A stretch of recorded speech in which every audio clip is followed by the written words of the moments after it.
سیماب کیانی صاحبہ، سیماب کیانی۔ میرا نام سیماب کیانی ہے اور میرا تعلق اسلام آباد ماڈل کالج برائے طالبات اسلام آباد سے ہے۔ جناب اسپیکر، معزز اساتذہ کرام اور طالب علم ساتھیوں، السلام علیکم۔ آج مجھے جس موضوع پر لب کشائی کا موقع ملا ہے وہ ہے چائلڈ رائٹس، یعنی اگر بچوں کے بنیادی حقوق کے بارے میں بات کی جائے تو بچوں کا سب سے پہلا اور بنیادی حق تعلیم ہے۔ جی ہاں، تعلیم ہی ہے جو انسان کو انسان بناتی ہے، تعلیم ہی ہے جس کی اہمیت سے کون واقف نہیں، اور یہ تعلیم دینی اور دنیاوی دونوں طرح کی تعلیم ہے۔ جناب اسپیکر، تاریخ گواہ ہے کہ آگ کی پرستش کرنے والوں نے آگ کو اپنے قابو میں لے لیا، اور پھر کیا تھا؟ اوپر دیکھا آسمان نظر آیا، آسمان میں چاند نظر آیا، چاند میں انسان نظر آیا، پوچھا ماجرا کیا ہے؟ جواب ملا انسانی ترقی ہوئی ہے۔ نیچے دیکھا زمین نظر آئی، زمین میں سمندر نظر آیا، سمندر میں گہرائی نظر آئی، گہرائی میں انسان نظر آیا، پوچھا ماجرا کیا ہے؟ جواب ملا انسانی ترقی ہوئی ہے۔ اور یہی ترقی چیخ چیخ کر کہہ رہی ہے تعلیم سکھاتی ہے جینے کا سلیقہ، اور یہی تعلیم ہمارا بنیادی حق ہے، ہمارے ملک کے بچوں کا بنیادی حق ہے۔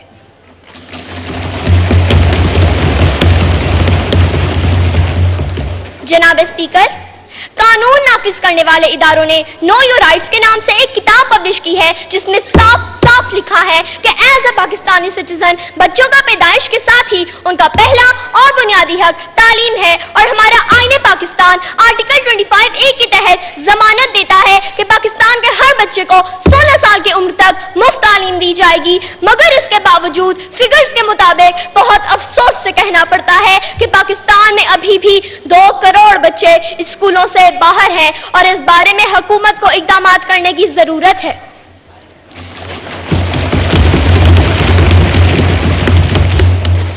جناب اسپیکر، تاریخ ایسی مثالوں سے بھری پڑی ہے کہ تعلیم کی بدولت ہی بہت سے لوگوں نے نہ صرف اپنا نام روشن کیا بلکہ انہوں نے اپنے ملک و ملت کا بھی نام روشن کیا۔ جناب اسپیکر، تعلیم کے میدان کے سپاہی جب جابر بن حیان اور رازی البیرونی بنتے ہیں تو پھر اپنی زندگیاں بنا کر جینے کا سلیقہ سکھاتے ہیں۔ تعلیم کے میدان کے سپاہی جب آئزیک نیوٹن گراہم بیل بنتے ہیں تو دوسروں کے کام آ کر جینے کا سلیقہ سکھاتے ہیں۔ تعلیم کے میدان کے سپاہی جب رہنما بنتے ہیں تو سر سید احمد خان محمد علی جناح بن کر قوم کو جینے کا سلیقہ سکھاتے ہیں۔ تعلیم کے میدان کے سپاہی جب موسیقار، قلمکار اور فنکار بنتے ہیں تو پھر سلطان القسیمی سے لے کر انور مقصود کے صورت میں امن کا پیغام دے کر جینے کا نیا ڈھنگ سکھاتے ہیں اور یہ اعلان کرتے ہیں۔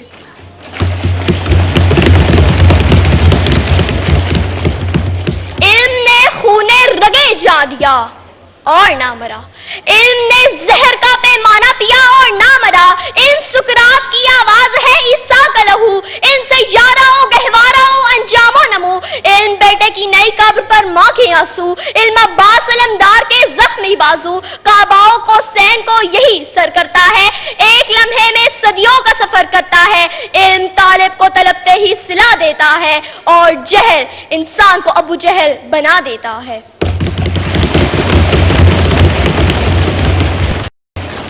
جناب اسپیکر، قائد کے پاکستان کا مقصد صرف ایک خطہ ارض کا نہیں بلکہ اس خطے میں بسنے والے تمام افراد کے لیے ایک آزاد مملکت کا حصول تھا، چاہے ان کا تعلق کسی بھی صوبے، نسل، مذہب یا سن سے ہو۔ قائد کے پاکستان کا مقصد اس خطہ ارض کے لوگوں کو اسلام کے اصولوں کے مطابق آزادی کے ساتھ اپنی زندگی گزارنے کا موقع فراہم کرنا تھا، جہاں مسلمان اپنی تہذیب و تمدن کو زندہ رکھ سکیں اور جہاں اسلامی تشخص کا تحفظ کیا جا سکے۔ اور قائد کے پاکستان کا مقصد تبھی پورا ہو سکے گا جب پاکستان کا ہر بچہ پڑھ لکھ کر اپنے پاؤں پر کھڑا ہو جائے گا،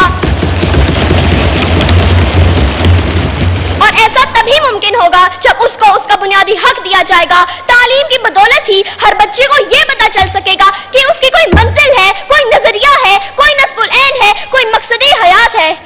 جناب اسپیکر، میں اپنی تقریر کا اختتام اس دعا کے ساتھ کرتی ہوں کہ اے میرے اللہ، ہمارے ملک کے بچوں کے دلوں میں بھی ایسا ہی نصب العین اور ایسا ہی مقصد حیات کا جذبہ ڈال دے کہ ہر بچہ ہماری ملت کے مقدر کا ستارہ بن جائے۔ اقبال نے کیا خوب کہا ہے،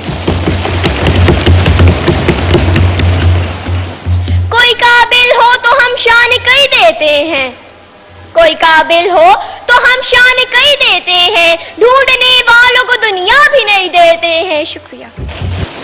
شکریہ۔